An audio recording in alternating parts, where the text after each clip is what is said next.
Okay, we are coming back to our Mini Cooper with alleged overheating problem, and what we're coming to the conclusion of is down inside here is where the high-speed relay with the low-speed resistor is. Now that area is underneath the fan shroud and you cannot access that stuff at all. But luckily the wires run over here and can be accessed right here for diagnosis, and we'll make some tests here. This is the all-conclusive test right here. If we're getting voltage there when this relay is turned on, then that pretty conclusively tells us that this resistor is burned out. Now, it's not 100% conclusive, and here's the reason why. We have to test it right there. We can't reach anything on the wire going all the way through there, so there absolutely could be a break in the wire, but if I were to bet on either a broken wire or a resistor that heats up burning out, I would bet on the resistor heating up and burning out. So what we're going to do is back probe that wire right there, and as it heats up, we're going to see if the relay gives voltage to it, and if that makes it fairly conclusive that the resistor would be the problem. So a slightly confusing part of this diagnosis is both these red wires right here are red and blue, and so we don't know which one to back probe. And so we look at our schematic here at the relay, and we see this red and blue wire and this red and blue wire. So the way we're going to determine which one to use is this one's only going to get voltage when the computer turns on the low-speed relay. This one's going to have voltage basically all the time or any time the car's running. So we're going to start the car, and one of them will have 12 volts all the time. The other one will only get 12 volts when the car warms up and the computer wants low-speed operation. So that's how we're going to determine that. Let me start the car.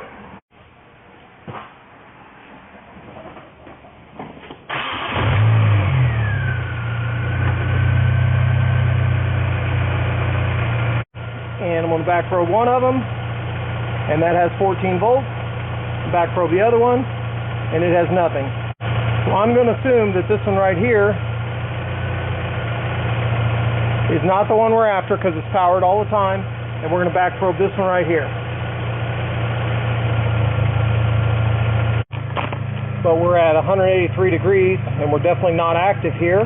What we're looking for is when the car warms up enough to where this goes active, the low-speed fan should come on, and we're looking for the ability of the computer to give voltage to that wire, which should turn on the low-speed fan. We're assuming the low-speed fans are not coming on because the resistor's burned out, but we want to verify that the relay closes when the temperature comes up and that this hits 14 volts.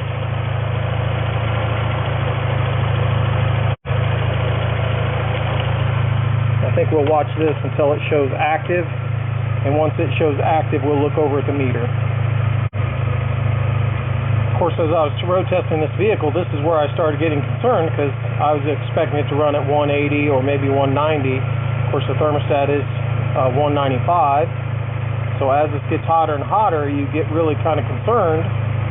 And a couple times it did get over 200. So I assume that since the computer still isn't turning on the low-speed fans, it's okay with 197. Temperatures went down some. You may need to rev the engine a little bit, but the fan is not running.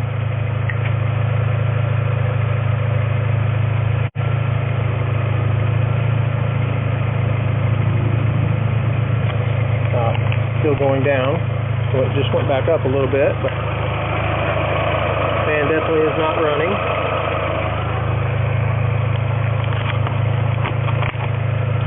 Let me go rev the engine some and see if I can get it to warm up.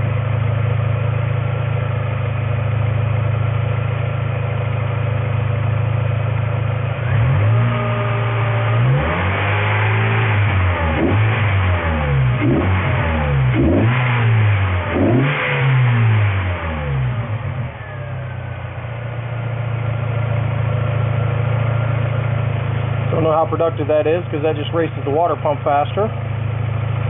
Just temperature went up a little bit there.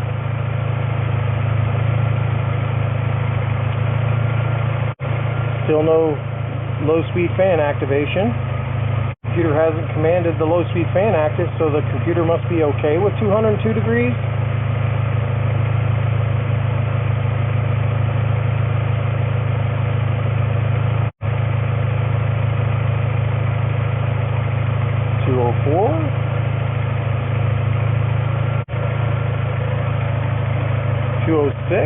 I just went and looked at the temperature gauge, and the temperature gauge is showing dead right in the middle where it always runs, 207.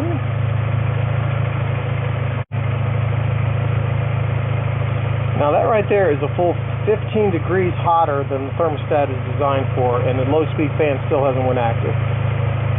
Kind of makes me wonder if I haven't triggered a trouble code or something, and for some reason it's not going to turn the fan on now.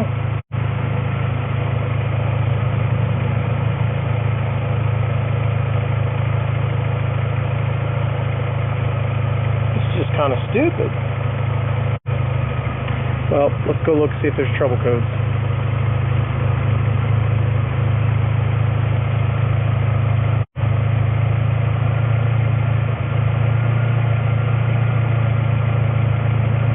Okay, well that makes more sense. So let's clear that.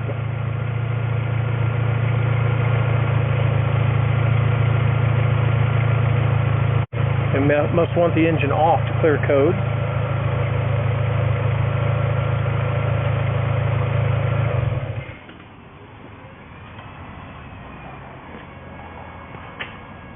So let's try again.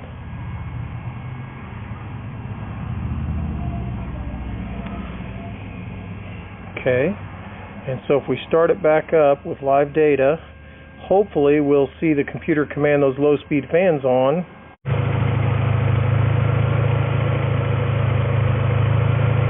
I guess I'm kind of forgetting I can command this thing on, but once again I want to see that the computer sees that it's getting hot.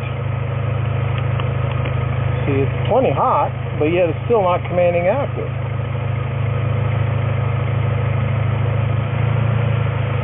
Oh, there it goes. Just commanded active.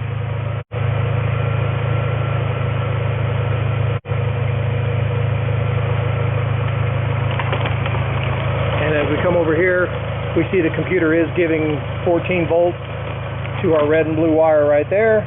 So that is fairly conclusive that resistor is burned out.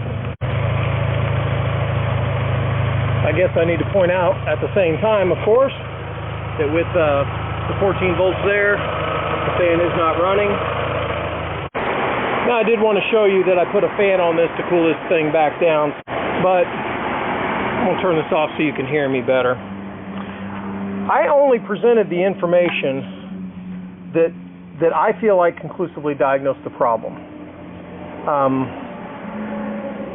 I did more than what I videoed. I pulled this relay out. I put a relay tester in there, and I tested the relay, and this tester also enables you to check a bunch of the wires and stuff like that, because you can literally command it on, do what the computer is doing, verify there's voltage and ground, and so I did a bunch of tests there.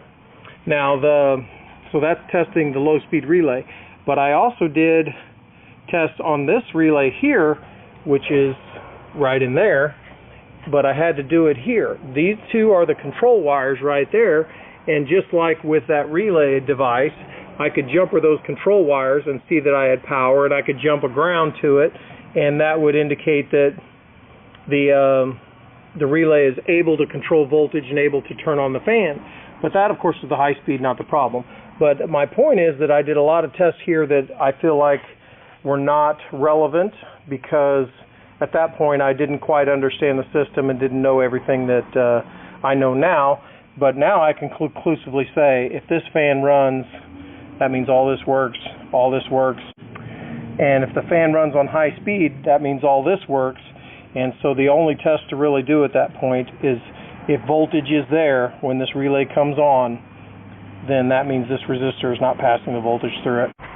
So, as I said, my recommendation was to replace this blower resistor, but as I did some research, what I found was that Mini Cooper only services that as part of the fan shroud, it includes the relay, and it includes the fan.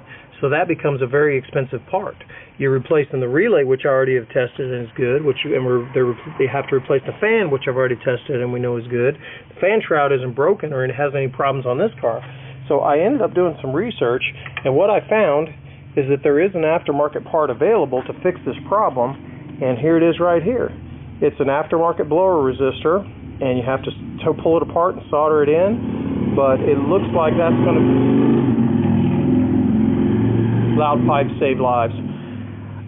It looks like that's going to be a much more economical fix rather than a $300 or $400 fan. I did price that from Mini Cooper, but I had a heart attack after they gave me the price, and I don't remember what it was after the heart attack. So the repair process, unfortunately, is very difficult on this car.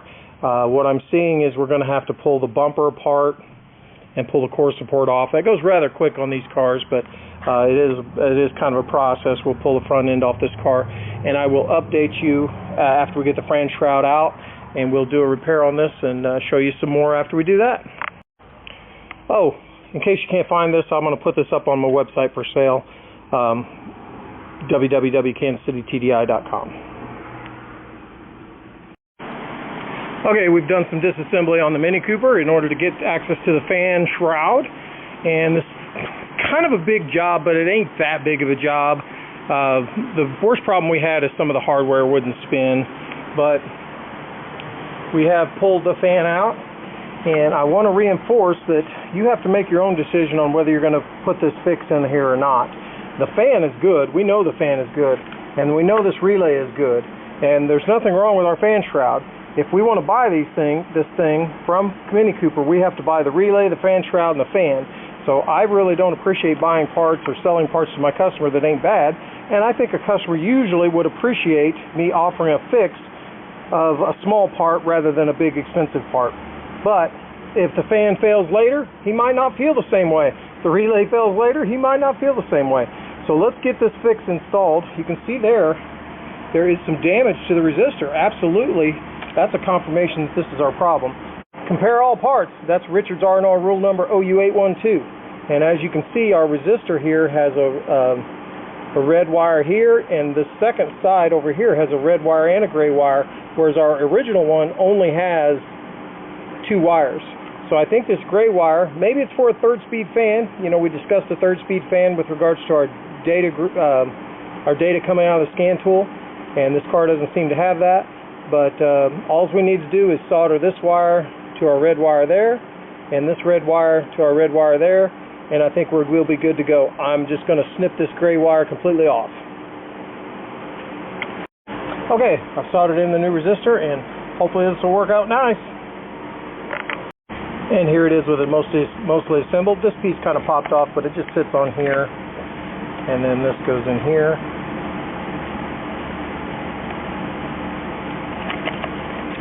And I assume it sits this way, and the fan draws air through it in order to cool it. That would make sense. 2 screws go there. Okay, we have this most of the way back together. I'm trying to confirm a fix, and we want to see the electric fan stage 1 go active. It's already at 214. Seems like it would be on already. But as soon as this says active, we should hear the low-speed fan come on if we did our repair right. I should have done bidirectional controls, and maybe we can do that real quick, but we're so close to it coming on now, I don't really want to escape out, because if I did that, then we'd miss the event of it turning to active.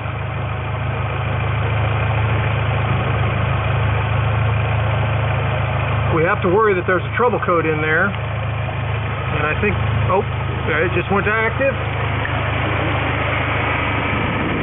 and our fan came on. I'm going to call that a good fix. We still have to finish burping the air out of the system. When you do that, you want to open this right here in order to get some of the air out. Once we get it full of coolant, we'll road test it, make sure the high-speed fan works also. but this seems like it's going to be a good fix.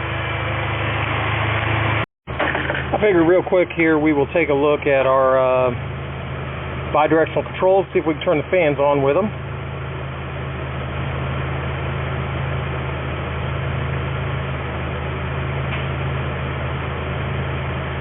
And so Autel uses the term active test. Electric fan stage 1.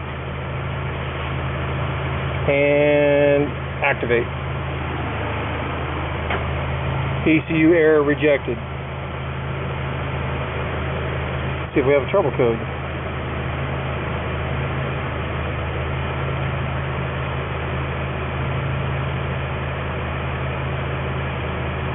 Just an oxygen sensor trouble code. Okay, so we're trying the active test with the car off. So click active test and fan stage 1 and activate.